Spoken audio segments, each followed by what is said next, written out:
Salut les champions! Vous savez ce qui est fou dans la vie? C'est qu'on passe trop de temps à se comparer aux autres. On regarde les succès des autres comme si c'était une course, alors qu'en réalité, la seule personne contre qui tu es en compétition, c'est toi-même. C'est comme si on était dans un jeu vidéo géant. Mais au lieu de s'amuser, on passe notre temps à regarder le score des autres joueurs. On se dit « Oh non, il a débloqué tel niveau avant moi » ou « Waouh, regarde comme il a du succès, moi, je suis nul ». Stop, on arrête tout de suite avec ça, ok? Aujourd'hui, on va parler de comment rester fidèle à son propre chemin, progresser à son rythme et surtout arrêter de se comparer inutilement. Parce que figurez-vous que chacun a sa propre aventure, son propre parcours et que comparer sa vie à celle des autres, c'est comme comparer un ananas à une voiture. Ça n'a aucun sens. Alors, prépare-toi. On va rigoler un peu tout en trouvant l'inspiration. Mets ton casque audio, installe-toi confortablement et laisse-moi te guider vers le chemin de la confiance en soi et du bonheur. Imagine un peu, tu joues sur Mario Kart avec tes potes, tu es à fond, tu maîtrises la piste, tu es sûr de gagner. Et là, bam, une carapace bleue sortie de nulle part vient tout gâcher. C'est exactement la même chose avec la comparaison. Tu penses que tu es rapide, tu fais tout bien, et soudain, tu vois quelqu'un réussir mieux ou plus vite que toi, et paf, c'est le drame. Tu te sens comme si tu venais de glisser sur une peau de banane. Mais attends, il y a un truc super important à comprendre.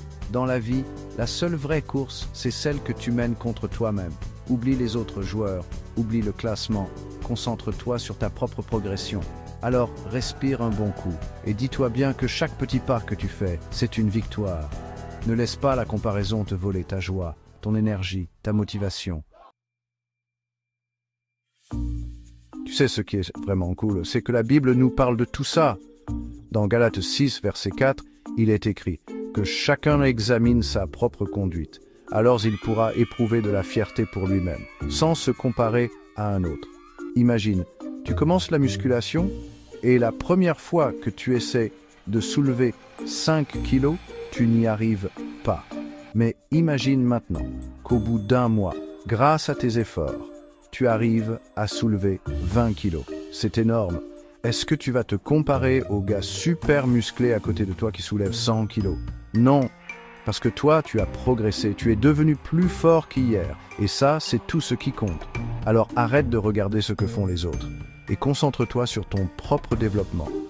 Fixe-toi des objectifs personnels, célèbre tes victoires et avance à ton rythme.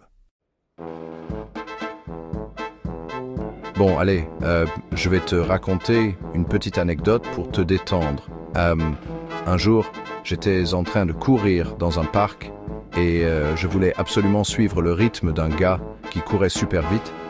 Je sais pas ce qui m'a pris, j'avais envie de me prouver que j'étais capable, comme si ma vie en dépendait. Le problème, c'est que j'étais tellement concentré sur lui que je n'ai pas vu une énorme flaque d'eau juste devant moi. Et devinez quoi? Boum! Je me suis étalé de tout mon long, j'étais trempé. Moralité de l'histoire, si j'avais simplement suivi mon rythme au lieu de copier bêtement quelqu'un d'autre, j'aurais évité la flaque et la honte. Parfois, la vie nous fait tomber juste pour nous rappeler de rester concentrés sur notre propre chemin. Tu sais, dans la Bible, même Moïse n'a pas atteint la terre promise en un jour. Il a marché 40 ans dans le désert. 40 ans, imagine un peu le temps que ça représente. Mais chaque jour, il avançait un peu plus près de la promesse de Dieu. Et c'est pareil pour toi. Même si aujourd'hui tu as l'impression d'avoir avancé que de quelques pas, tu es plus près de ta bénédiction que tu ne le penses. Le but, ce n'est pas la vitesse, c'est la constance. C'est comme construire une maison. Tu ne vas pas construire les murs avant d'avoir posé les fondations, n'est-ce pas? Chaque étape est importante et il faut savoir apprécier le processus.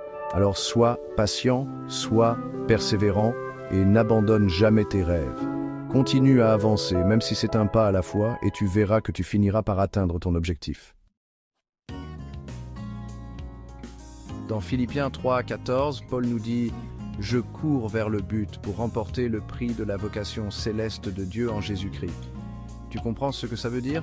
Ça veut dire que la vraie victoire, ce n'est pas d'être meilleur que ton voisin, c'est de rester fidèle au plan que Dieu a tracé pour toi. Ce qui compte, ce n'est pas la vitesse à laquelle tu parcours ce chemin, mais la direction dans laquelle tu vas. Alors n'aie pas peur de prendre ton temps, de faire des pauses pour admirer la vue et de savourer chaque instant. Maintenant que tu as compris que la comparaison est un piège, que le vrai progrès est personnel et que Dieu a un plan parfait pour toi, il est temps de passer à l'action. Dès aujourd'hui, arrête de te comparer aux autres. Concentre-toi sur tes propres objectifs, célèbre tes victoires et apprends de tes erreurs. Si tu progresses d'un petit pas chaque jour, c'est déjà une victoire. Si tu tombes, relève-toi et continue à avancer. Si les autres réussissent avant toi, encourage-les, mais reste concentré sur ton chemin. N'oublie jamais, tu es unique, tu as du talent et tu es capable de réaliser de grandes choses. Alors crois en toi, fais confiance à Dieu et fonce. J'espère que cette vidéo t'a inspiré à devenir la meilleure version de toi-même. Si c'est le cas, n'hésite pas à liker la vidéo et à laisser un commentaire pour me dire ce que tu en as pensé. Et surtout, partage cette vidéo avec un ami, un membre de ta famille ou n'importe qui a besoin d'entendre ce message. Les premiers commentaires auront droit à une petite dédicace personnalisée dans ma prochaine vidéo, alors ne soyez pas timide. Aujourd'hui, la salutation spéciale est pour Shedar Juma. Merci pour ton soutien. Que Dieu te bénisse abondamment. Abonne-toi à la chaîne pour ne pas rater les prochaines vidéos. Et en attendant, que Dieu vous bénisse tous. À très bientôt.